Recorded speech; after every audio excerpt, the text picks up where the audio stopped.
我是修仙界裡的唯一異類，只因我真實境界越高，對外顯示的修為就會變得越低。在別人眼中，我只是一個掃地10年的練氣期。直到宗門面臨覆滅之際，我不得不出手，只好以練氣修為一直滅絕。天道不過如此。天道被凡人擊潰了，這怎麼可能？這真是我那個膽小的大師兄嗎？可我並非刻意隱藏實力想扮豬吃老虎，而是因為我發現這是個極其扭曲的修仙世界，存在着一條不為人知的鐵路，那便是高階必死。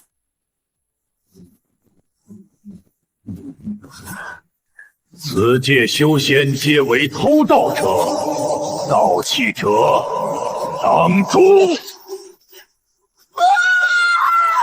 每隔1000年，天道就會降下一次大清洗，所有境界超過元嬰期的修士都會莫名失蹤，或在雷劫中化為飛灰。世人以為那是飞升失敗，只有我知道，他們全被天道吃了。那些高高在上的大帝、至尊，在天道眼中不過是養肥了的豬。修仙者的境界從低到高分為煉氣、築基、金丹、元嬰、化神、煉虛、合體、大成、渡劫。但陸晨體內這個變異的逆轉輪盤，卻遵循着一套完全相反的邏輯。他的真實修為越強，對外顯示的境界就越低。反之，若他真的散功重修，顯示的境界反而會一路飆升。青雲宗後山最偏僻的亂葬崗，這裡不僅埋着凡人，更埋着無數在修仙界爭鬥中隕落的修士。陰煞之氣濃郁的幾乎化不開，尋常弟子哪怕只是路過，都要貼上2張辟邪符，生怕沾染了晦氣。然而此刻，在一座新挖的土坑前，一個衣衫襤褸的年輕人正揮汗如雨。陸晨停下動作，直起腰，用那件不知原本是灰色還是白色的袖口擦了擦額頭的汗。他無奈地看着土坑裡那具早已沒了氣息的屍體，嘴裡罵罵咧咧：這年頭的化神期修士，骨頭怎麼比萬年玄鐵還硬？這都燒了半個時辰了，連層皮都沒掉。坑裡躺着的是個黑袍老者，雖然已經涼透，但周身依然流轉着令人心悸的暗紅流光，那是化神期大能死後殘留的護體罡氣。你說你好端端的血煞宗長老不當，非要半夜潛入我們青雲宗偷那本破爛長青功，偷就偷吧，還非要路過我的菜園子，踩壞了我剛種的大蔥。我不殺你殺誰？陸晨嘆了口氣，緩緩伸出右手，食指間凝聚起一抹不起眼的幽藍色火苗。這火苗看似微弱，仿佛一陣風就能吹滅，但在它出現的那一瞬間，周圍方圓百里的陰煞之氣瞬間被驅散。塵歸塵，土歸土，下輩子別練這種硬功了。廢柴火！陸晨屈指一彈，那朵幽藍火苗輕飄飄地落在黑袍老者的屍體上。僅僅是一瞬間，那堅不可摧的化神期肉身化作一堆灰白色的粉末。陸晨滿意地點點頭，動作行雲流水。顯然，這種毀屍滅跡的勾當幹了不止一次。做完這一切，他長舒一口氣，習慣性地抬頭看向自己的頭頂，那裡懸浮着一行只有他自己能看到的淡金色小字：當前境界顯示，煉氣3層99%。陸晨的臉色瞬間變得惆悵，比剛才看見屍體時還要驚恐萬分。見鬼！怎麼又長了？陸晨閉上眼睛，慌亂的內視丹田，只見丹田深處，一座普普滄桑的巨大輪盤正在緩慢逆向旋轉。輪盤之上，原本浩瀚如汪洋的金色靈海，因為剛才那一指的消耗，微微翻湧了一下。陸晨抬起頭，目光穿透層層烏雲，看向蒼穹深處，在那常人無法觸及的9天之上，隱約有一隻巨大的無形的眼睛在巡視，那是天道，或者說是這個世界的獵殺者。剛才那一指寂滅幽火用的還是太猛了，靈力純度又提纯了一絲。再這樣下去，萬一我突破到了真實境界的大成期，顯示境界就會掉到煉氣2層，那倒是更安全了。可問題是，這中間的能量變動很容易被天道捕捉到啊！陸晨痛苦地抓了抓亂糟糟的頭髮。別人修煉是為了變強，他修煉是為了壓制變強。不行，得趕緊回去睡一覺，把剛才增長的這一點點修為睡散掉。太危險了，真是太危險了！他提起鐵鏟，腰間的破酒葫蘆晃晃悠悠，脚步虛浮地朝着山下的宗門走去。作為方圓千里內有名的正道大宗，青雲宗占據了72座靈峰，雲霧繚繞，鶴鳴陣陣，一派仙家氣象。陸晨所在的紫竹峰卻是72峰裡最寒酸的一座，因為這裡只有3個人：那個整天閉關不知道死沒死的師傅，一個整天想着光復紫竹峰榮光的小師妹，還有一個就是他這個爛泥扶不上牆的大師兄。剛走到半山腰，陸晨就聽到前方傳來一陣嘈雜的爭吵聲。蘇青哥，你別給臉不與要臉。這個月的靈石份額，你們紫竹峰沒資格領。他手裡拋完這幾塊下品靈石，眼神輕浮的在對面少女身上打轉。趙虎，宗門規定，每一峰無論人數多少都有基礎問額，你憑什麼扣我們的？就憑你們紫竹峰全是廢物。你那個死鬼師傅閉關10年不出，估計骨頭都爛了。你那個大師兄陸晨進門10年還是煉氣3層，連條狗都不如。把靈石給你們，那是浪費資源。你敢罵大師兄？大師兄只是厚積薄發，他比你們都努力。努力？努力睡覺嗎？還是努力去亂葬崗撿破爛？我昨天還看見他在山腳下跟凡人搶叫花鸡吃，簡直丟盡了我們修仙者的臉。蘇青哥氣得渾身發抖，锵的一聲拔出長劍，剑尖直指趙虎。我不许你侮辱大師兄，道歉。否則怎樣？就凭你这筑基初期的修为，还想跟我动手？他轻蔑的抬手一揮，一股劲风直接撞向蘇清歌的劍锋。蘇清歌畢竟年幼，修為尚淺，被這股巨力震得虎口發麻，連退好幾步，險些跌倒。既然你想打，那師兄我就替你那廢柴大師兄好好教教你規矩。趙虎淫笑一聲，掌心凝聚出一團赤紅色的火，毫不留情地向蘇清歌砸去。就在千鈞一髮之際，只見一道灰撲撲的人影不知從哪竄了出來，像是腳下一滑，整個人失去平衡，斜斜地朝着趙虎摔了過去。這一摔姿勢極其不雅，但他摔倒的方向卻恰好是趙虎的側腰，那是所有修士發力時的契機節點所在。一聲悶響，陸晨的肩膀重重地撞在了趙虎的腰眼上，在接觸的剎那，陸晨手掌中一股只有髮絲粗細卻凝練到極致的暗勁瞬間鑽入趙虎體內。原本氣勢洶洶的趙虎只覺得腰間像是被一頭太古蠻牛撞了一下，體內的靈氣瞬間逆流，他還沒反應過來發生了什麼，整個人就如同斷線的風筝一般倒飛出去，在空中噴出一口鮮血，重重的摔在地上，當場昏死過去，手中的火球也隨之消散，化作一縷青煙。全場死寂，所有人都目瞪口呆地看着這一幕。而那個罪魁禍首陸晨此刻正趴在地上，一邊揉着膝蓋，一邊哎呦哎呦的叫喚。疼死我了！這誰這麼缺德，在路中間扔石頭？哎呀，我的老腰！他艱難地爬起來，拍了拍身上的土，一臉茫然地看着昏死過去的趙虎，又看了看目瞪口呆的眾人。趙師弟這是怎麼了？練功走火入魔了？我就說嘛，年輕人火氣不要這麼大，容易傷腎。大師兄，你怎麼？我剛去後山挖了點野菜。小師妹，餓了吧？回去師兄給你煮粥喝。周圍的弟子們面面相覷，這算什麼？趙虎被絆倒了？好像是趙虎運功的關鍵時刻，被陸晨這個廢物撞岔了氣。這運氣也太好了吧！陸晨這廢物竟然也能打敗過趙虎。陸晨無視眾人的議論，拉起還在發愣的蘇清歌就往山上走。走了，別看了，這種走火入魔會傳染的。他看着前方那個背影佝僂、腳步虛浮的大師兄，心中湧起一股難以言喻的酸楚。大師兄，蘇清歌輕聲喚道：“咋了？”陸晨頭也不回，還在專心研究路邊的一株雜草。以後別下山了，我會努力修煉，保護你的。等我到了金丹期，就沒人敢欺負我們紫竹峰了。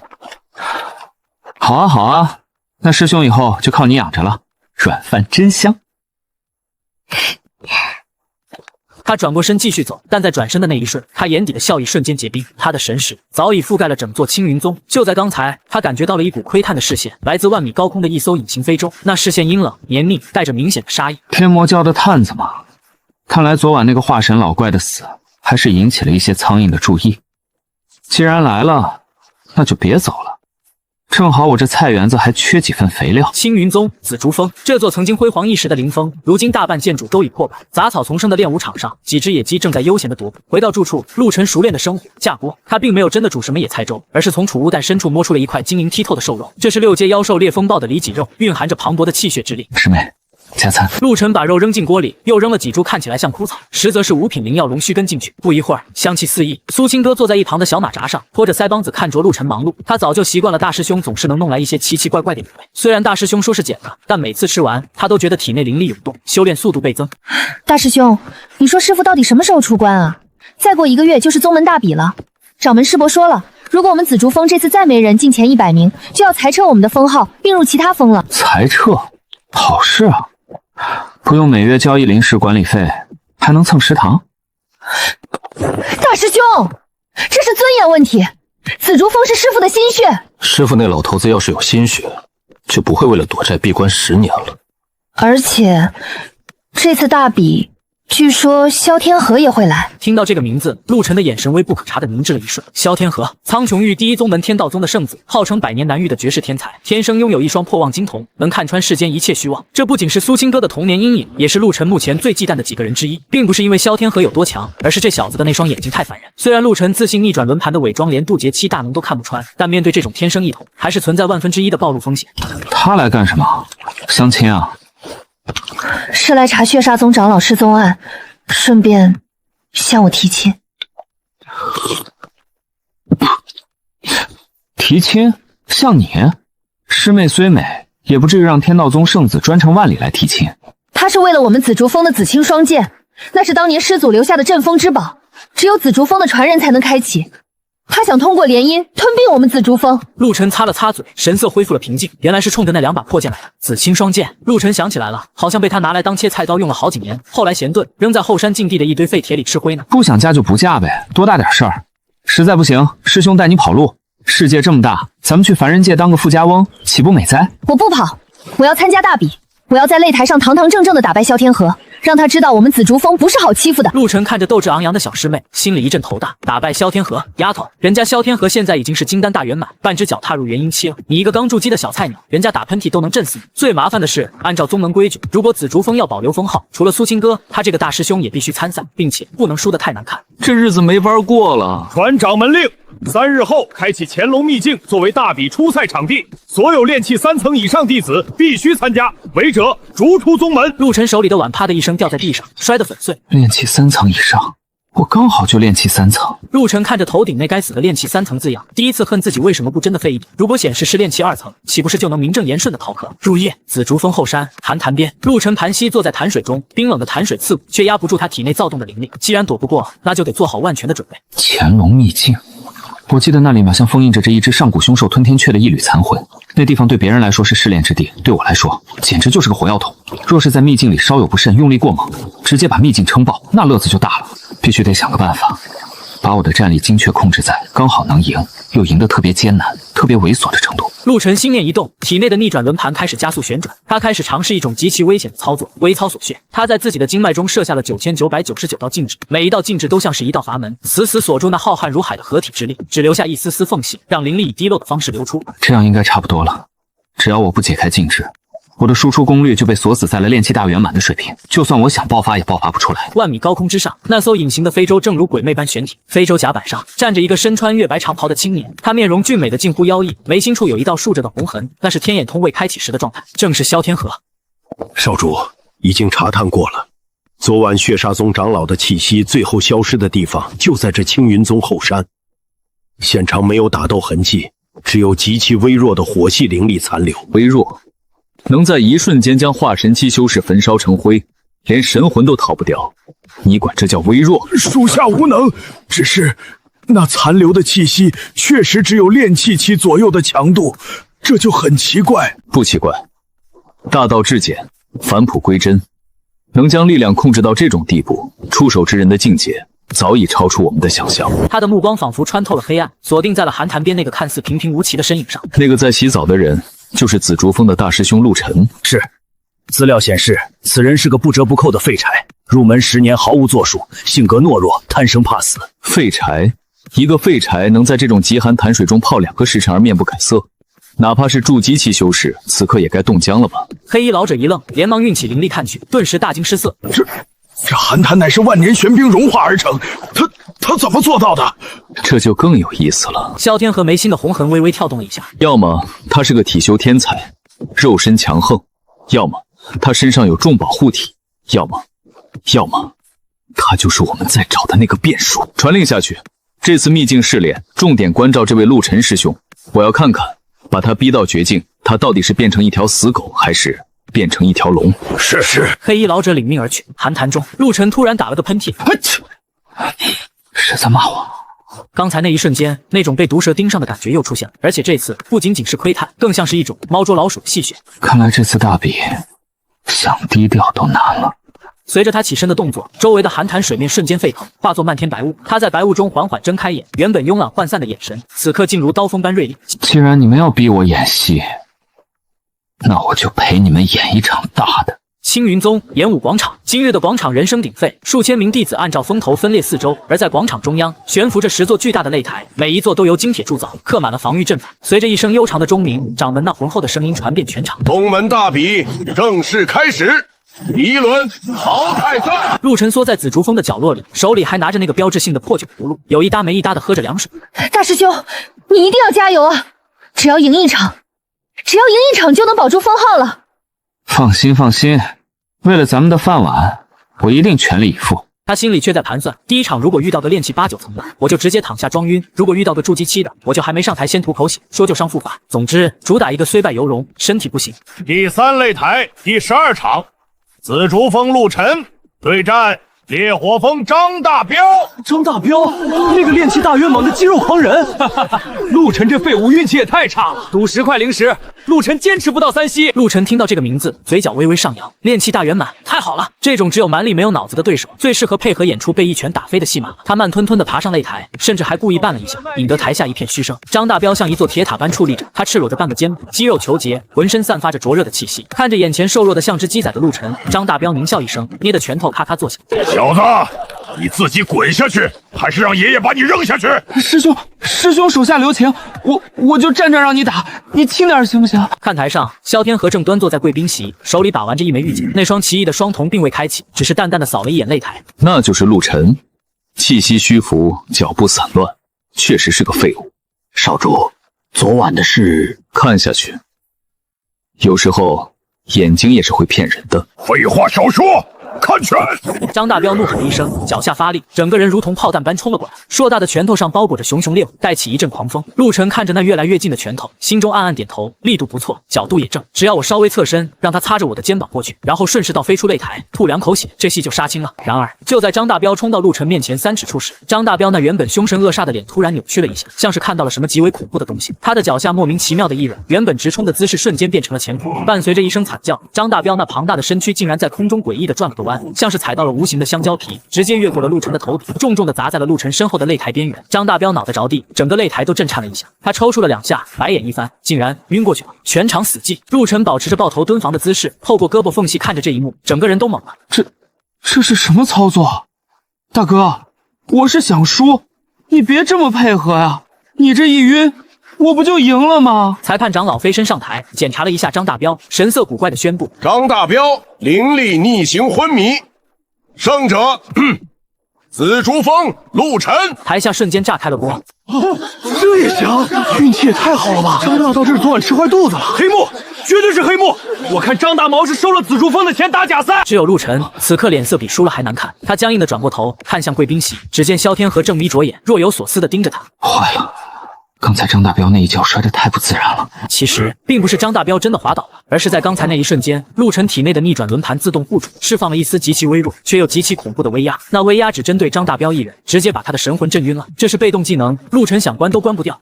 該死的天道法則，非要逼我出風頭是吧？接下來的比賽簡直成了陸晨的幸運秀。第2輪，對手是個擅長幻術的女弟子，剛一上台，還沒等施法，就被一陣突如其來的怪風迷了眼，眼淚直流，不得不認輸。第3輪，對手是個劍修，拔劍的時候太用力，劍柄斷了，劍刃飛出去，差點削掉裁判腦肚子，被判犯規出局。就這樣，陸晨一路莫名其妙的躺贏，竟然硬生生挺進了前50名，獲得了進入乾隆秘境的資格。大師兄，你真是紫竹鋒的福星，我就知道你肯定行的。這哪裡是福星，這簡直是災星附體。深夜，紫竹鋒，陸晨坐在屋頂上，看着天上的月亮發呆。明天就要進秘境了，那個地方是獨立空間，隔絕天道感應。按理說，我在裡面可以稍微放開一點手腳，但是這次蕭天河也會進去，那個擁有破望金瞳的家伙絕對會死死盯着他。既然躲不過，那就只能轉換思路了。與其被動防守，不如主動出擊，把水攪渾，讓他們誰也看不清誰。他從懷裡摸出一張皺皺巴巴的面具，這是一張沒有任何表情的白色面具，材質普通，看起來就像是凡間集市上賣的玩具。這是他閒着無聊煉製的無相面具，戴上它，除非是大成期修士親臨，否則沒人能看穿他的真實身份。在外面我是唯唯諾諾的煉氣期廢柴陸晨，進了秘境，若真有危險，陸晨將面具扣在臉上，剎那間，他周身那懶散的氣質消失無蹤，取而代之的是一種如煙如玉、令天地變色的恐怖威壓。雖然只是短短一瞬就被他收斂起來，但周圍的空氣仿佛都在顫抖。那我就是收割生命的死神。乾隆秘境入口，這是一處巨大的空間漩渦，散發着古老而滄桑的氣息。5大宗門的數百名弟子聚集在此，個個摩拳擦掌，眼神熱切。但對陸晨來說，秘境只意味着2件事：麻煩和更多的麻煩。進入秘境後，所有人會被隨機傳送。秘境開啟時間為7天，7天後出口會再次打開，若不能及時趕回，就會被永遠困在裡面，成為妖獸的腹中餐。還有，秘境深處封印着大恐怖，切記不可深入核心區域。陸晨站在人群最後面，正在往身上貼符籙，隱身符、臉息符、神行符、金剛符，他一口氣貼了10幾張，把自己裹得像個粽子。旁邊的蘇青哥看得目瞪口呆。大師兄，你這是……安全第一，安全第一。師妹，進去以後，第一時間找個洞躲起來，千萬別亂跑。如果遇到危險，就捏碎我給你的那個玉佩。那是他用合體期靈力加持過的保命符，足以抵擋化神期全力一擊。知道了，但我還是想去採些靈藥，給師傅煉丹。這丫頭就是太孝順了。隨着一声令下，众弟子如下饺子般冲進漩渦，一陣天旋地轉後，陸晨腳踏實地，眼前是一片鬱鬱蔥蔥的原始森林，古木參天，遮天蔽日。陸晨第一時間散開神識，那足以覆蓋方圓千里的恐怖神識瞬間鋪開，整個秘境的1/3盡在掌握。這秘境有點意思。在他的感知中，這看似平靜的森林裡隱藏着無數殺機。東方30里有7個血煞宗的弟子正在埋伏，南方50里，蕭天河正在和一頭4階妖獸搏殺。蘇青哥，運氣不錯，落在了一片藥園附近，暫時安全。陸晨鬆了口氣，正準備找個樹洞先睡一覺，突然他的神識掃到了一個有趣的東西，在他正前方500米處，有一株通體赤紅的小草，散發着誘人的香氣。7品靈藥，赤血龍枝，這種品級的靈藥怎麼會長在外圍？就在這時，一陣窸窸窣窣的聲音傳來，3個身穿青雲宗外門服飾的弟子小心翼翼地摸了過來，領頭的一個驚喜地指着那株靈藥：“快看，赤血龍枝，發財了！” 3人興奮地就要衝上去採摘，陸晨躲在樹冠上搖了搖頭，蠢貨。果然，就在那3人的手即將觸碰到靈藥的瞬間，地面突然炸開，一條渾身覆蓋着岩石鎧甲的巨蟒衝天而起，張開血盆大口，一口就吞掉了衝在最前面的那個弟子。慘叫聲戛然而止，剩下的2人嚇得魂飛魄散，轉身就跑。但那岩蟒速度極快，巨大的尾巴一掃，直接將2人抽飛。那岩蟒並沒有離開，而是盤踞在靈藥旁，冰冷的樹瞳警惕地掃視着四周。這是一頭4階巔峰的妖獸，相當於人類築基大圓滿，甚至半步金丹。陸晨看着這一幕，眼神毫無波動。修仙界就是這麼殘酷，貪婪往往伴隨着死亡。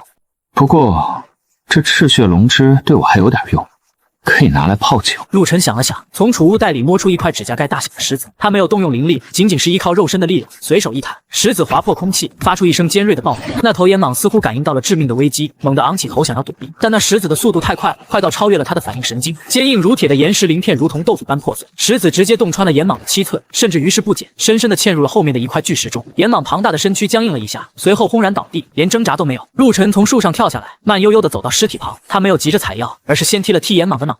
這年頭的蛇都這麼沒禮貌，看見本大爺也不打個招呼。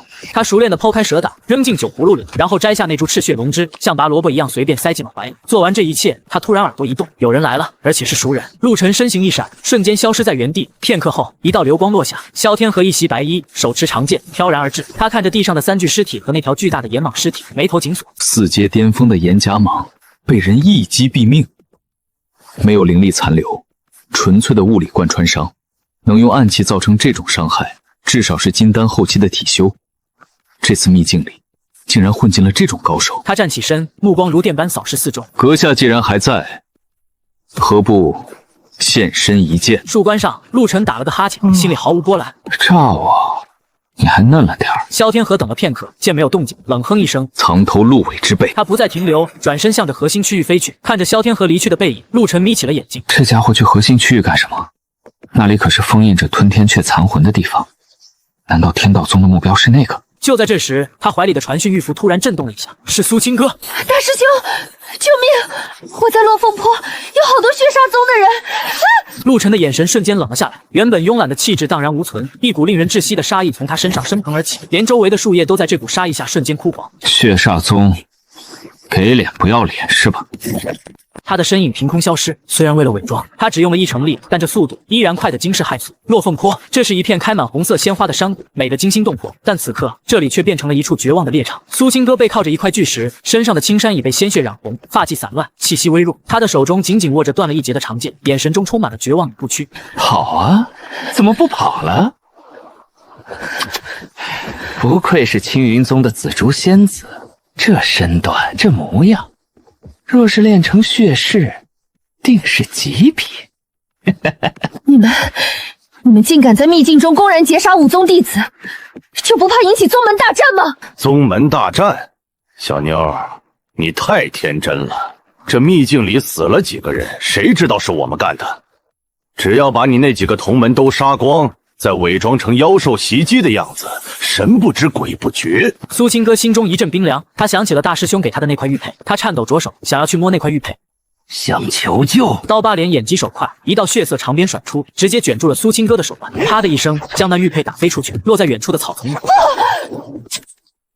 現在沒人能救你了，乖乖束手就擒吧，我會讓你欲仙欲死的。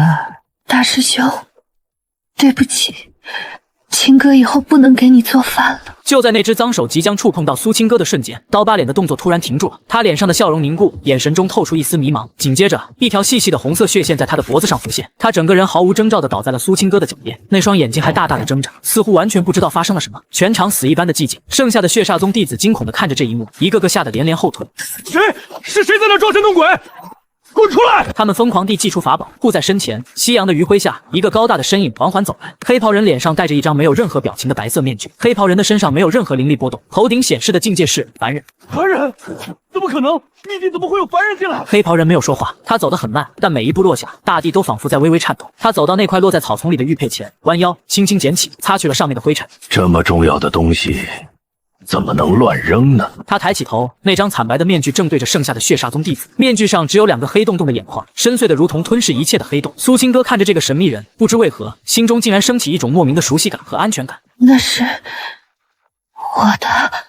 一個筑基後期的血煞宗弟子受不了這種壓抑的氣氛，怒吼一聲，操控着一把飛劍直刺黑袍人的眉心。飛劍化作一道血光，快若閃電。黑袍人依然站在原地，動都沒動。就在飞剑刺中他面具的前一剎那，他抬起了2根手指，叮，那把削鐵如泥的極品法器飛劍就這樣被他穩穩地夾在了指尖。任憑那弟子如何催動靈力，飛劍都紋絲不動。這材質太脆了。2指微微一用力，那把飞劍瞬間崩碎成無數碎片。体兄，他是金丹期体兄，快跑，分头跑！黑袍人看着那些逃竄的背影，面具下的嘴角勾起一抹殘忍的弧度。既然來了，就都留下吧。他緩緩伸出右手，對着虛空輕輕一握，這一瞬間，整個山谷的空間仿佛凝固了，無形的重力場瞬間爆發，增加了100倍、1000倍。砰砰砰！半空中那些正在逃竄的身影，就像是被一只無形的巨手狠狠拍落的蒼蠅，直接從天上砸了下来，每個人都被壓得趴在地上，骨骼碎裂的聲音連成一片，鮮血從他們的七竅中湧出，染紅了地面。陸晨走到那個領頭的刀疤臉屍體旁，一腳將屍體踢開。動我的人，就要有死的覺悟。他轉過身，看向縮在角落裡瑟瑟發抖的蘇清歌。蘇清歌看着這個如同魔神般的男人，心中充滿了敬畏和恐懼。前輩，陸晨看着自家小師妹那副慘樣，心中一痛，差點就想摘下面具去抱抱她，但理智告訴他，絕對不行，一旦暴露，只會給他帶來更大的危險。此地不宜久留，那塊玉佩收好。說完，他將玉佩拋回給蘇清歌。就在蘇清歌手忙腳亂接住玉佩的時候，黑袍人的身影突然一陣模糊，如同水墨畫般消散在空氣中。前輩別走！蘇清歌大喊一聲，但山谷中除了滿地的屍體和風聲，再無他人。他呆呆地握着手中的玉佩，上面還殘留着一絲溫熱。他是誰？為什麼要救我？而且，這種感覺，為什麼那麼像大師兄給我蓋被子時的感覺？自己一定是瘋了。大師兄不過是個練氣期的普通人，怎麼可能是剛才那個舉手間便覆滅強敵、氣場強大的絕世強者？肯定是師父的朋友。或者是宗門的隱士長老。蘇清歌自我安慰着，掙扎着站起来。在這個殘酷的秘境中，他必須活下去。而在100米外的一棵大樹後，陸晨已經脫下了黑袍，摘下了面具，重新換上了那身破破爛爛的青衫。他靠在樹幹上，撞人真累。他看了一眼頭頂，當前境界显示炼气3層，99.9%。該死，剛才那一握稍微用了點真力，境界又要漲了。陸晨驚恐地掏出酒葫蘆，猛灌了一口散功酒。降下來！快給我降下來！就在這時，遠處的天空中突然爆發出一道衝天的血光柱，那個方向正是秘境的核心區域。一股古老、凶厲、充滿了毀滅慾望的氣息從光柱中擴散開來。這股氣息不是吞天雀，這是魔種。看來血煞宗這幫孫子不僅僅是來殺人的，他們是想把整個秘境獻祭掉。陸晨嘆了口氣，無奈地揉了揉太陽穴。我就想安安靜靜的苟着，怎麼就這麼難呢？潛龍秘境核心區域邊緣，原本碧藍的天空此刻已經被一層厚重的血色帷幕所覆蓋。那不是雲，而是由無數冤魂和血氣凝聚而成的陣法結界。大地在震顫，一道道粗大的血色光柱從秘境的8個方位衝天而起，匯聚在蒼穹中央，形成了一個巨大的漩渦圖案，貪婪地吞噬着秘境中每一絲游離的靈氣和生命力。是九幽血煞大陣，血煞宗瘋了！他們要把我們所有人都炼化掉！話音未落，一只通体血紅、雙眼冒着綠光的变異妖狼猛地撲了過來，一口咬斷了他的脖子，鮮血噴湧而出，卻並沒有落地，而是詭異地飄向空中，匯入那漫天的血色光柱中。原本充滿機遇的試煉之地，瞬間變成了人間煉獄。而在離核心區域不遠的一處峽谷中，陸晨正蹲在一塊巨石後面，手裡拿着一張剛剛畫好的地圖，眉頭緊鎖。這血煞宗的手筆不小啊，居然要把這秘境裡的幾千號人全獻祭了，用來餵養那個魔種。如果不阻止，不僅這裡的人都要死，這秘境一旦崩塌，空間亂流會把方圓100里夷為平地。最重要的是，陸晨抬頭看了一眼天空，透過那血色結界，他隱約感覺到了一股令他毛骨悚然的氣息正在復甦。動靜搞得太大了，這麼強的能量波動，那個天道之眼肯定會察觉。萬一天道降下雷劫來劈這個大陣，我也得跟着遭殃。我现在的炼氣3層護盾可扛不住天劫的餘波，得把這個陣給破了，但不能直接破，得悄悄的、猥瑣的破。陸晨收起地圖，正準備行動，突然前方傳來一陣急促的破空聲：“救命啊！”只見幾個身穿5顏6色服飾的各宗弟子，正如丧家之犬般狂奔而來，在他們身後追着一個身高3米、渾身長滿骨刺的怪物。那怪物散發着金丹初期的恐怖气息，手裡揮舞着一根巨大的火把，每一次砸下，大地都裂開一道縫隙。是血尸傀儡，快跑！跑在最前面的是一個胖乎乎的小道士，滿臉是血，手裡還死死拽着一把断尘拂尘。我也要死了嗎？師傅，徒兒還沒娶媳婦呢。就在这時，他感覺腳下被什麼東西绊了一下。哎呦！小道士一個狗吃屎摔在地上，緊接着那個怪物也像是被傳染了一樣，那巨大的腳掌正好踩在了一塊看起來普普通通的圓石頭上。圓石頭一滾，怪物龐大的身軀瞬間失去了平衡，那揮舞在半空中的鼓棒因為慣性，狠狠地砸在了他自己的脚趾頭上。那怪物發出了一聲驚天動地的慘叫，抱着腳在原地跳了起來，正好撞上了旁邊山崖上突出的一塊尖銳巨石，尖石精準地刺入了怪物的後腦勺，龐大的身軀抽搐了2下，轟然倒地不動了，全場死寂。那個摔倒在地的小道士慢慢睜開眼，看着眼前這一幕，這就是傳說中的自殺。而在不遠處的草叢裡，陸晨默默地收回了那根只有頭髮絲粗細的凌厲絲線。唉，為了讓這傻大個意外死亡，我容易嗎我？光是計算他摔倒的角度和那塊尖石的硬度，就燒死了我幾百萬個腦細胞。陸晨嘆了口氣，剛想悄悄溜走，是哪位前輩出手相救？那個小道士反應倒是快，立馬從地上爬起來。晚輩天機門段峰，多謝前輩救命之恩。陸晨身形一僵，這時候要是出去，豈不是暴露了？他眼珠一轉，順勢往地上一躺，把自己的頭髮弄亂，然後在臉上抹了一把油，接着開始慘叫：“我的腿斷了！”段峰一愣，循聲望去，只見一個穿着青雲宗破爛道袍的弟子正躺在草叢裡，一臉痛苦地抱着大腿打滾。段峰連忙跑過去扶起陸晨：“道友，你也受傷了？這是什麼東西？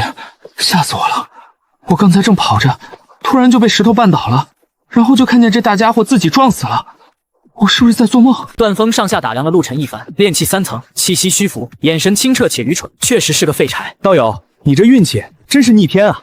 這血尸傀儡可是金丹期戰力，居然被自己蠢死了。你這命格怕是有大氣運護體。我也覺得我運氣不錯。那個，這位道友，既然沒事了，那我就先走了。我師妹還在等我回家吃飯呢。道友留步，在秘境裡全是這種怪物，你一個練氣期亂跑肯定是個死，不如咱們結伴而行。貧道雖然戰力一般，但在推演吉凶方面還是有點心得的。我看道友面相奇特，印堂雖然發黑，但隱隱有紫氣東來，跟着你絕對能活命。陸晨嘴角抽搐，這胖子居然想賴上我。別了吧，我這人從小就倒霉。話音未落，遠處的一座山峰突然崩塌，一道更加粗大的血光衝天而起。陣法第2階段啟動了，大凶之兆，生門在東南方。走，道友快走，遲了就來不及了。東南方那裡可是陣眼，還守着2頭4階巔峰妖獸。這胖子的羅盤怕不是拼夕夕買的殘次品。不過陸晨的目光閃爍了一下，既然要去陣眼，那就順水推舟吧，正好缺個見證人來證明我的不在場證據。哎，慢點，我的鞋掉了。東南方落霞谷，這裡原本是一處風景秀麗的山谷，此刻卻被濃郁的血霧籠罩。谷口處，2頭體型龐大的血屍正趴在地上，他們是4階巔峰妖獸，實力堪比金丹大圓滿，而且皮糙肉厚，極難對付。段峰拉着陸晨，氣喘吁吁地跑到谷口，一眼就看到了那2頭怪物。完了，羅盤誤我，這哪裡是生門，這是鬼門關啊！那2頭血屍聞到了活人的氣息，緩緩抬起頭，猩紅的眼睛死死盯着2人，伴隨着一聲咆哮，2頭血屍化作紅色的閃電撲了過來。道友，快跑！急急如律令，報！符籙炸開，火光衝天，但煙塵散去後，那2頭血屍毫髮無傷，只是更加憤怒。這可怎麼打呀？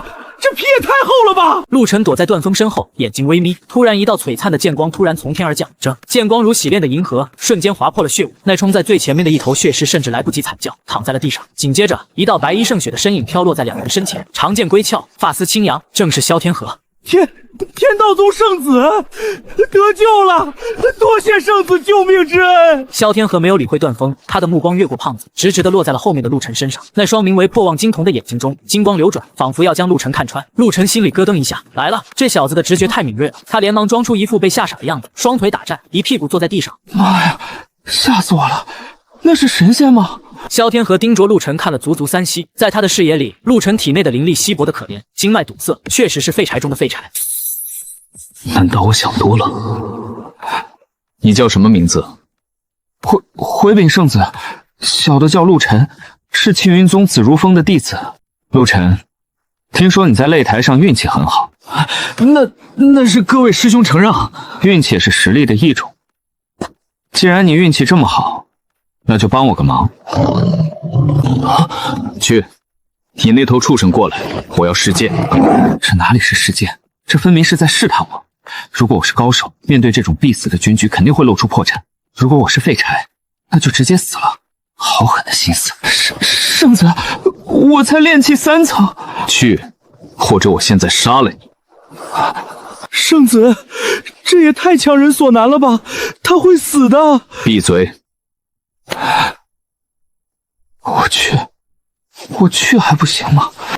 只要我能在血尸扑到我面前的一瞬间，做出一個極其狼狽的躲避動作，並且讓蕭天河覺得我是運氣好躲過了致命一擊，那就還能演下去。嘿，傻大個！嘿，嘿。就在血尸的利齿即将咬斷他脖子的剎那，陸晨腳下的一塊碎石突然鬆動。哎呦！陸晨身體後仰，整個人直挺挺的向後倒去。咔嚓！血尸一口咬空，巨大的牙齒在陸晨鼻子上方1厘米處活絡，發出令人牙酸的撞擊聲。與此同時，是蕭天河的劍到了，劍光精準的刺入血尸張開的大嘴，貫穿了他的腦部。巨大的屍體帶着慣性滑行，正好停在倒地的陸晨身上，把他壓得嚴嚴實實，只露出一雙還在抽搐的頭。蕭天河收劍，眼中的金光散去，居然真的躲過了。剛才那一瞬間，他看得清清楚楚，陸晨是因為踩到了碎石才摔倒。完全是巧合，沒有任何靈力波動，沒有任何身法痕跡。看來真的是個運氣逆天的廢物。蕭天河心中最後一絲疑慮打消了，他走到那堆屍體前，一腳踢開血屍，露出下面灰頭土臉的陸晨。還能動嗎？活着，我還活着。蕭天河眼中閃過一絲厭惡，這種螻蟻不值得關注。走了，前面就是陣眼，不想死就跟緊我。說完，他大步向谷內走去。道友，你真是神人啊！這都能不死，我就說跟着你有肉吃。試探完了是吧？接下來該輪到我表演了。落峽谷深處，這裡有一座巨大的祭壇，祭壇中央插着一面血紅色的幡旗，正源源不斷地汲取着周圍的血氣。這就是8大陣眼之一。此時，祭壇周圍已經聚集了數十名血煞宗弟子，領頭的是一名金丹初期的長老。快加大獻祭力度！聖子有令，必須在1個時辰內喚醒魔種。突然，一道劍光襲來，蕭天河一人一劍，如入無人之境，瞬間斬殺數名血煞宗弟子，混戰爆發。段峰嚇得躲在石頭後面瑟瑟發抖。你們打，我去找個廁所。陸晨喊了一聲，一溜煙鑽進了旁邊的密林。一進入密林，陸晨那驚慌失措的表情瞬間消失。陣弦有蕭禮和去破壞，應該問題不大。我要做的是清理那些漏網之魚，順便收點利息。距離落峽谷3里外，一支身穿紅袍的血煞宗的小分隊正在押送一群俘虜的各宗弟子。快點，磨磨蹭蹭的，信不信老子現在就宰了你？求求你，放過我們吧！放過？等到了祭壇，你們就是最好的養料。就在這時，一陣詭異的風吹過，前面的樹林裡突然走出了一個黑袍人，他戴着白色面具，雙手附在身後，就那樣靜靜地站在路中間，擋住了去路。什麼人？滾開！沒看見血煞宗辦事嗎？黑袍人沒有說話，他只是微微抬起頭，那空洞的面具眼眶似乎在注視着每個人。裝神弄鬼！那弟子大怒，提刀就砍，一聲輕響，那弟子的刀突然從中間裂開，變成了2半，整個人吐血倒在地上，沒了氣息。所有人驚恐地瞪大了眼睛。凡人，他是凡人！第一者，斷罪。跑，快跑！是那個傳說中的殺神。剩下的人終於反應過來，這不就是之前在落鳳坡傳聞的那個無面死神嗎？他們丟下俘虜，轉身就逃。黑袍人並沒有追，他只是伸出一隻手，對着虛空輕輕一彈，空氣震動，數道無形的空氣彈激射而出，精準地洞穿了每一個逃跑者的後背。逃跑的血煞宗弟子全部倒地不起。那些被俘虜的弟子們呆呆地看着這一幕，忘記了呼吸。黑袍人走到那個受傷的女修面前，隨手扔給她一瓶丹藥。往西走，那裡安全。說完，他轉身離去，黑色的衣袍在風中猎獵作響。前輩，請問尊姓大名？無名之人，行無名之事。這些血煞宗弟子的儲物袋倒是挺肥的。這一波賺了3萬靈石，還有幾件不錯的法器，這比在宗門領第一筆強多了。他看了一眼遠處落峽谷方向，陸晨把面具收好，換回破爛青衫，弄得更加狼狽一點。然後他深吸一口氣，調整好表情，一邊往回跑一邊大喊：“救命啊！我迷路了，這裡好黑啊！當他跌跌撞撞地跑回谷口時，正好看到蕭天河收劍而立，白衣染血，宛如戰神。段峰一臉崇拜地看着蕭天河，而陸晨則躲在角落裡，看着头頂那顯示的境界。當前境界顯示炼氣3層，99.99%。好险，差點又升級了。陸晨擦了擦冷汗，但这只是開始。真正的核心魔種還沒出來。他的目光投向秘境的最深處，那裡一團黑的迷霧，裡面一雙紫色的眼睛正在緩緩甦醒。乾隆秘境核心腹地，這裡原本是一片古老的祭壇遺跡，此刻卻已徹底淪為修羅場。大地龜裂，暗紅色的岩漿從地縫中湧出，空氣中彌漫着令人作嘔的血腥味。在那破碎的祭壇中央，懸浮着一顆巨大的黑色魔彈。蕭天河手持長劍，站在離魔彈最近的地方，那一身原本不染塵埃的白衣，此刻已是焦黑一片。該死，這根本不是普通的魔種，這是上古血魔的原胎。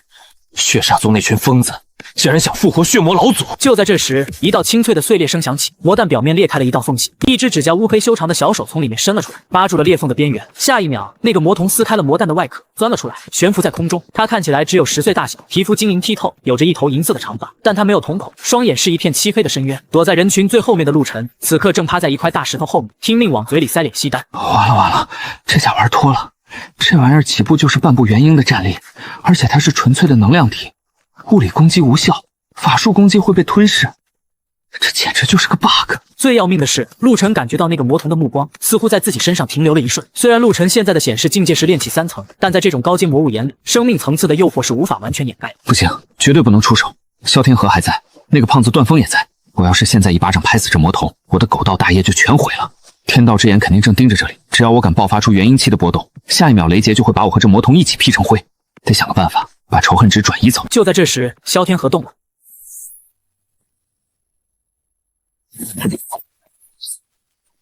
孽畜，休得猖狂！天道劍訣，斬妄！魔童似乎被這光亮吸引了，轉過頭，伸出手去抓那道劍光。噗嗤，劍光斬在他的手上，竟然切入了一半，流出了黑色的血液。哇！魔童痛哭起來。隨着他的哭聲，無數道黑色的閃電憑空出現，瘋狂劈向蕭天河。陸晨眼睛一亮，趁着所有人的注意力都在蕭天河和魔童的大戰上，他悄悄伸出手指，在地上畫了一個古文：重力反轉，千斤墜。這不是攻擊法術，而是一個輔助法術。但這法術的目標不是敵人，而是站在他不遠處的那個血煞宗長老。那個長老原本正躲在暗處準備偷襲蕭天河，突然感覺身體一沉，腳下一滑，呲溜一聲從藏身處滑了出來，正好滑到了魔童的面前。魔童停止了哭泣，看着突然送到嘴邊的食物，金丹初期的長老連自爆都來不及，就被魔童一口吞進了肚子。趁着這個間隙，蕭天河狼狽地退回人群，大口喘着粗氣，眼神中第一次出現了一絲絕望。沒用的，他的恢復速度太快了，除非有元嬰期大能出手，直接抹殺他的神魂，否則我們都會死在這裡。他環視四周，一群瑟瑟發抖的築基期弟子，一個只會算卦的胖子，還有一個縮在角落裡發抖的煉氣期廢柴。絕境嗎？但在下一秒，他猛地睜開眼，那雙破望金瞳中閃過一絲瘋狂與決絕。既然正路走不通，那就走邪路。魔童那雙漆黑的眼睛再次開始在人群中游弋，尋找下一個靈力最充沛的獵物。在場除了蕭天河，修為最高的就是蘇青哥。諸位，想要活命嗎？眾人紛紛抬頭，像抓救命稻草一樣看着他。這魔物雖然兇殘，但它有一個弱點。他剛出世，神智未開，只懂得吞噬。如果有人能吸引他的注意力，把他引到祭壇下方的封魔陣裡，我就有把握用天道令將其鎮壓。石巨隱，什麼？萧師兄，你幹什麼？蘇師妹，之前在落鳳坡，那位神秘的黑袍前輩救了你，我相信他一定就在附近，甚至就在這人群之中。前輩，我知道你在看着，這魔物非你我所能敵，但我知道你很在意這個丫頭，現在我把她送給這魔物。如果你不想看她死，就請現身吧。卑鄙！蕭天河，你枉為正道聖子，竟然拿女人當擋箭牌！周圍的弟子們也都露出了震驚和憤怒的神色，但面對蕭天河那冰冷的劍意和遠處的魔物，沒人敢動。陸晨趴在石頭後面，眼中的慵懶徹底消失。蕭天河，你這是在找死！陸晨的理智告訴他，這依然是個試探。如果出手，蕭天河就能坐收漁翁之利，甚至聯手鎮壓；如果不出手，死一個紫竹峰的弟子，對他來說沒有任何損失。這是一場陽謀。半空中，蘇青哥看着越來越近的魔童，他沒有尖叫，只是絕望地閉上了眼睛。大師兄，再見了。此時，魔童興奮地張開了雙臂，準備迎接這份送上門的美味。就在這千鈞一髮之際，陸晨動了，他站了起來，像個被嚇傻了的傻子一樣，踉踉蹌蹌地往前跑了幾步，然后不小心被一塊石頭絆倒。他摔倒的方向正好是一根斷裂的石柱，觸發了陸晨早就埋在這裡的一個微型機關。轟隆！祭壇下方的一角突然塌陷，原本站在祭壇邊緣看戲的魔童腳下瞬間踩空，魔童身體失去平衡，竟然直接從半空中掉了下來，重重地摔進了那個塌陷的坑裡。陸晨捂着額頭上的大包從地上爬起来，指着那個坑大喊大叫：“哎呀，那裡有個坑！那小孩掉坑裡了！快埋他！快埋他！趁現在，大家一起攻擊那個坑，把他埋在裡面！”無數法術如同雨點般砸向那個深坑，轟轟轟，煙塵四起。解陣，趁他被困住，啟動封魔陣。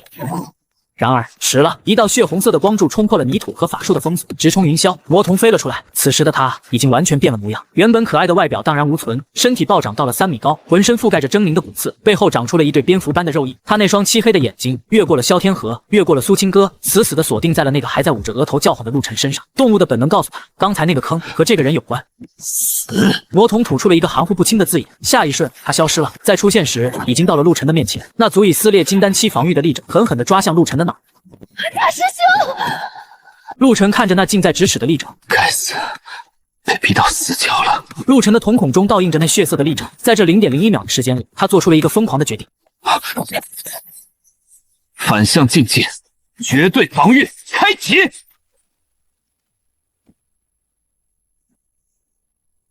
驚天動地的巨響，狂暴的氣浪以陸晨為中心向四周擴散，將周圍的岩石都震成了齑粉。煙塵散去，陸晨保持着舉起酒葫蘆格擋的姿勢，雙腳深深地陷入了地面。而在他對面，那個恐怖的魔童此刻正抱着自己的右手，在地上疼得打滾，嚎啕大哭。這怎麼可能？我那一劍都砍不斷的魔軀，竟然被一個破酒葫蘆震斷了。雖然擋住了，但這反震之力震得他五臟六腑都在移位。這酒葫蘆是他唯一的真神器，硬度堪比仙器，再加上他合體大圓滿的靈力加持，硬度確實無敵。師傅，你老人家顯靈了！這就是您說的祖傳寶物嗎？真的能保命啊！原來是法寶護主，那個酒葫蘆，難道是什麼上古異寶？難怪他一直掛在腰上，原來是保命神器。地上的魔童哭得更兇了，他感覺受到了極大的侮辱。只見他停止了哭泣，張開大嘴，周圍所有的血氣開始瘋狂向他口中匯聚，一顆暗紅色的能量球在他口中成型，越來越大，散發出的波動讓整個秘境都在顫抖。不好，是血魔咆哮！這一下要是轟下來，我們全得死！他在蓄力，快打斷他！眾人瘋狂攻擊，但所有的法術都被那能量球吞噬，反而成了他的養分。能量球越來越大，像個小太陽一樣懸在眾人頭頂。陸晨跪在地上，擦了擦嘴角的血。陸晨心裡湧起一股無名火，還沒完沒了是吧？他看了一眼周圍，所有人都在絕望的閉目等死，或者瘋狂逃竄，沒人注意他。蕭天河也被剛才的氣浪震傷，正在調息。好機會！陸晨眼神一凜，他只是像個被嚇瘋了的凡人一樣，撿起地上一塊巴掌大小的板磚。我跟你拼了！然後他開始助跑，在距離魔童還有3米的時候，陸晨猛地跳了起來，他在空中掄圓了胳膊，手裡的板磚在這一刻被注入了一股極其隱晦卻又恐怖至極的崩解法則之力。給老子閉嘴！一聲清脆無比、響徹雲霄的聲響，陸晨手裡的板磚結結實實地抽在了能量球上。那個毀天滅地的能量球被這一板磚直接拍回了魔童的嗓子眼，魔童被迫咽了下去。下一秒，他的眼睛瞪得滾圓，臉色瞬間變成了醬紫色。魔童連慘叫都來不及發出，身體就像是被衝爆的氣球，在空中炸成了一團絢麗的煙花。陸晨從空中落下，狼狽地摔了個狗吃屎。他趴在地上，手裡的板磚碎成了粉末。他顫顫巍巍地爬起來，一臉茫然。我把他拍炸了。全場依然死寂，比剛才還要死寂100倍。段德張着大嘴，下巴脫臼了都不知道。蕭天河手中的劍當啷一聲掉在地上。這樣也行？演技滿分，這一招物理打斷施法加運氣爆屏反噬，應該能糊弄過去吧？就在這時，天空中那團血霧消散，露出了一枚血紅色的晶體，緩緩飄落在了陸晨的手上。蕭天河的眼神瞬間變得無比熾熱。把魔核給我！這啥玩意兒？看着像山楂丸，挺好吃的樣子。說完，他一張嘴，咕咚吞了。你把它吃了？那可是魔核，蘊含狂暴魔氣，你会爆體而亡的。陸晨摸了摸肚子，打了個飽。有點酸。陸晨抬頭看了看自己的頭頂，當前境界顯示煉氣3層，99.999%。完了，這下真的要稱霸了。該死，草率了。這玩意兒的能量密度堪比化神期妖丹，哪怕是我，一時半會兒也消化不了。你真的吞了？你沒有爆體？有點脹氣，可能是過期了。萧天河深吸一口气，眼中的金光再次闪烁。这世上绝没有任何一个炼气期弟子能生吞魔核而不死，除非……就在萧天河准备强行出手检查陆晨身体的时候，脚下的大地突然剧烈震颤起来，原本就已经破碎不堪的祭壇徹底崩塌，一道道巨大的裂縫向四周蔓延，天空中那層血色結界開始消失，露出了後面的空間亂流。不好，魔種已死，支撐秘境的能量核心消失了，秘境要塌了，空間風暴馬上就要把這裡攪碎了。快跑，找出口！幸存的幾十名發瘋似的朝之前進來的傳送點狂奔。然而，當他們衝到傳送點時，所有人都絕望。原本那閃爍着藍色光芒的傳送陣，此刻竟然變成了一片灰暗。在陣法中央懸浮着一個半透明的血色光罩，死死封住了出口。是血煞宗留下的後手，這是絕戶鎖靈陣。一旦魔種死亡，此陣自動激活，封死所有生路，我們都要陪葬。讓我來。天道劍訣，破地獄。怎麼可能？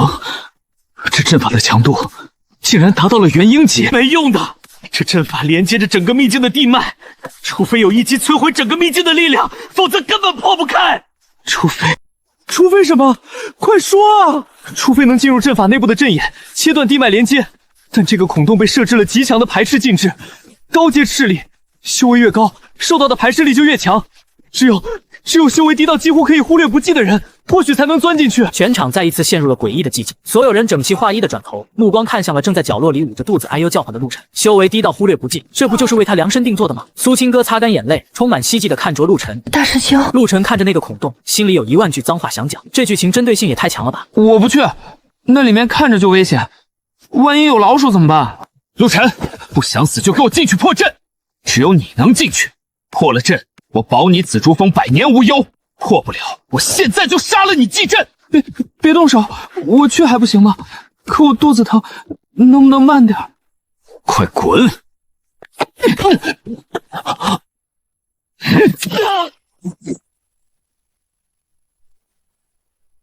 坑洞內，這裡是一個狹小的地下空間，四周刻滿了繁複的符文，在正中央插着一根血紅色的金柱，正源源不斷地抽取着地脈之力。這種低級的反向禁制，也就騙蕭天河那種愣頭青。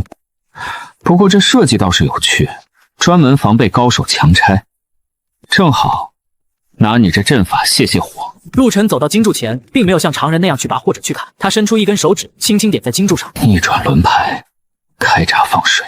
他體內那股因為吞噬魔核而無處發洩的狂暴能量，瞬間找到了宣洩口，不是切斷地脈，而是灌注。陸晨要把這個陣法撐爆，那根血紅色的金柱瞬間變得耀眼奪目，發出了不堪重負的吱嘎聲，上面的符文開始瘋狂閃爍，變紅變白，最後一道裂紋出現在金柱上，緊接着整根金柱直接炸成了粉末。而在外面，原本堅不可摧的血色光罩，突然像是斷了電的燈泡，閃了2下，徹底熄滅。傳送陣那久違的藍色光芒重新亮起，陣破了，活了，我們活了！道友，你真是我的再生父母啊！你這運氣簡直沒誰了，進去隨便搞搞就破了。我就絆了一腳，好像踢到了什麼東西，然後它就炸了。難道真的是天意？蕭天河第一次對自己的判斷產生了動搖。此時秘境的崩塌已經蔓延到了腳下，眾人爭先恐後的衝進傳送陣，隨着一陣空間波動，所有人消失在原地。片刻後，整個乾隆秘境徹底崩塌，化作了虛空中的塵埃。青雲宗廣場，5大宗門的掌門、長老齊聚一堂，每個人的臉色都難看至極。完了，全完了！幾百名精英弟子啊！就在這時，廣場中央的空間突然扭曲，數十道身影狼狽地跌落出來。陸晨混在人群中，一落地就熟練地往角落裡鑽。他看着自己頭頂上顯示當前境界顯示，煉氣3層，警告，能量溢出風險90%，必須趕緊回紫珠峰閉關。陸晨捂着胸口，冷汗直流。然而，就在他準備偷偷溜走的時候，原本晴朗的天空突然黑了，一股無法形容的至高無上的威壓毫無徵兆地降臨。廣場上，所有金丹期以下的弟子瞬間跪倒在地，連頭都抬不起來。這是天威！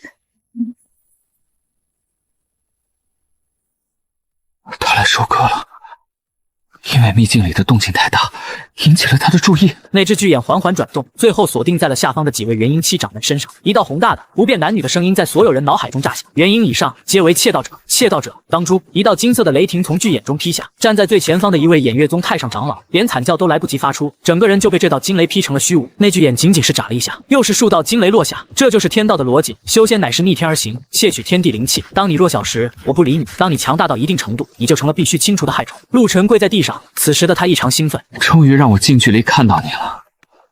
原來這就是所謂的天道，也不過是某種更高維度的程序罢了。此時，那只巨眼的目光在萧天河身上停留了一下。萧天河虽然只是金丹大圓滿，但他体內有着天道宗的傳承秘法，而且剛才在秘境中因為魔核的刺激，他的境界已經鬆动，隱隱有一絲元嬰的氣息泄露出来。准窃盜者，那個宏大的聲音再次響起，一道稍微細一點的金雷正在運動，目標直指萧天河。面对這種降維打擊，他的破望金瞳毫無用處。萧天河閉上了眼睛，此時金雷已經落下，萧天河必死無疑。如果萧天河死了，天道宗肯定會徹查，到時候整個青雲宗都要陪葬，蘇清歌也跑不掉。陸晨深吸一口氣，體內的逆轉輪盤突然停止了逆轉，在那一瞬間，被壓制了20年的合體大圓滿修為，那股吞噬了魔核後暴漲的力量，如同決堤的江海，瘋狂湧動。他將這股力量壓縮到指尖的一點，反向境界，引殺模式，神之一指。就在那道金雷即將劈中萧天河天灵蓋的瞬间，陸晨对着天空中的那只巨眼做出了一個弹指的動作，一道只有頭髮絲粗細的透明波紋從陸晨指尖射出，精準地擊中了巨眼的瞳孔正中心。天空中那威嚴無比的金色巨眼突然僵住了，緊接着一道黑色的裂紋從瞳孔中心蔓延開來，即將劈中蕭天河的那道金雷在半空中突然潰散，那只受創嚴重的巨眼迅速閉合，那道裂縫也隨之消失，天空重新恢復了晴朗。廣場上死一般的寂靜，所有人面面相覷，完全無法理解剛才發生了什麼。蕭天河撿回一條命，茫然地睜開眼，目光複雜地看向身後的陸晨。巧合嗎？還是說……而此刻的陸晨正趁着所有人發呆的功夫，悄悄把一滴落在他面前的神血吸進了手指裡，吸收天道神血，逆轉輪盤升級，當前境界顯示凡人0%。終於變成凡人了，這一波血賺。青雲宗廣場上，此刻彌漫着一股令人窒息的死灰氣息。5大宗門高層戰力全滅，剩下的只有一群被嚇破了膽的金丹期長老和築基期弟子。都閉嘴！害怕有什麼用？老祖们已逝，我們還活着，活着就要守住宗門的基業。蕭天河的注意力死死地鎖定了角落裡那個正縮在蘇清歌身後的陸晨。陸晨，出列。蕭師兄，你想幹什麼？大師兄他剛才都被嚇傻了，你還要為難他嗎？嚇傻了？我看未必吧。剛才天道退去前那一擊是從你這個方向發出的，那道擊傷蒼穹的意志雖然隱蔽，但瞞不過我的直覺。聖子，您在說什麼？什麼意志？我就看見天上那個大眼珠子突然流血了，我還以為是他上火了呢。是不是裝的？一驗便知。蕭天河的神識如潮水般湧入陸晨的體內，然而時息過去了，蕭天河的臉色越來越難看。在陸晨的體內，他沒有感受到浩瀚如海的靈力，只有空蕩蕩一片。怎麼會這樣？你的修為呢？你的煉氣期修為呢？沒了，全沒了。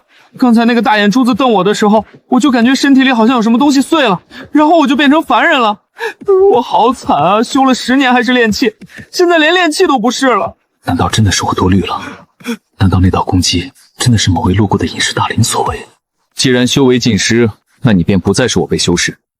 按照修仙界的規矩，凡人不得在內門逗留。陸晨，你被逐出內門了。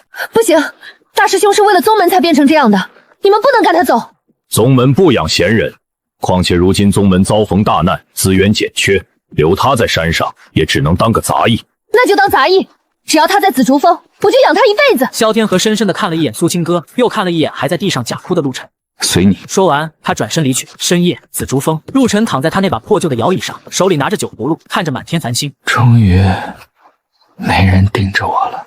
他那個逆轉輪盤已經發生了翻天覆地的變化，表面流動着玄奧的金色道紋，在那滴天道神血的滋養下，他的肉身已經脫胎換骨，進化為了傳說中的無漏仙體。陸晨眯起眼睛，看着星空深處。當他吸收了那滴神血後，他的腦海中多出了一段殘缺的記憶。原來這所謂的修仙界，不過是一個被圈養的牧場，每隔1000年收割一次高階修士，不是為了懲罰，而是為了進食。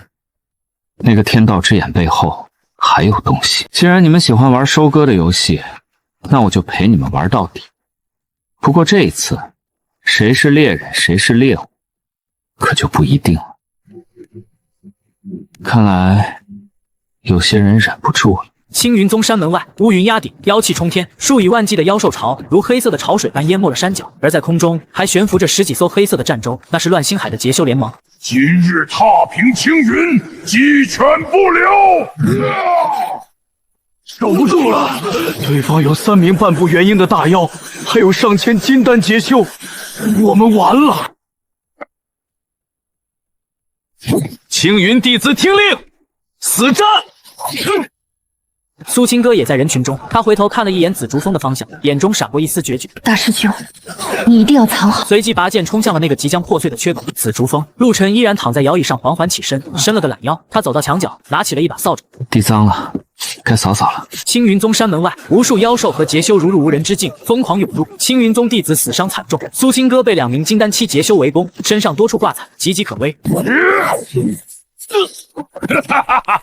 這就是所謂的名門正派，不堪一擊。天地間突然安靜了下來，一種無法形容的宏大到讓人靈魂戰慄的氣息從紫竹峰頂降下。眾人艱難地抬起頭，只見在那雲霧繚繞的峰頂，隱約有一個人影，他手裡拿着一把掃帚，正在掃地。那個身影每揮動一下掃帚，天地間的元氣就劇烈震盪一次。第一掃，漫天烏雲散去，陽光灑落；第二掃，攻入山門的數萬妖獸如同被橡皮擦擦去了一樣，無聲無息地化作飛灰。第三掃，那名不可一世的大妖化作一縷黑煙，瞬間消散。僅僅3掃帚，原本必死的危局瞬間逆轉，只剩下死一般的寂靜。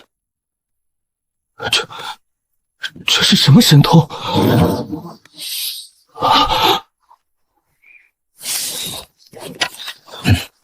這就清靜多了。原來真的是你。我這一生都在追趕那個並不存在的對手，卻不知道真正的神一直在掃地。這是我的大師兄，沒想到你真的這麼厲害。3天後，紫竹峰小院，陸晨背着一個簡單的行囊站在門口，蘇清歌紅着眼睛站在他面前。大師兄，你真的要走嗎？世界那麼大，我想去看看，上面的風景應該更好看，而且這個世界已經容不下我了，如果繼續待在這裡，這個世界會崩潰的。那你還會回來嗎？這個留給你，想我的時候就喝一口。等哪天你能喝出這酒裡的凡人味兒了，那就是我們再見的時候。走到山腳下時，蕭天河正站在那裡，2人對視一眼，沒有劍拔弩張，沒有試探。多謝。別送了，回去好好修煉吧。下次見面，希望你能接得住我一板磚。陸晨的身影逐漸消失在古道的盡頭，而在他的頭頂，那行一直伴隨着他的金色小字，終於發生了最後一次變化。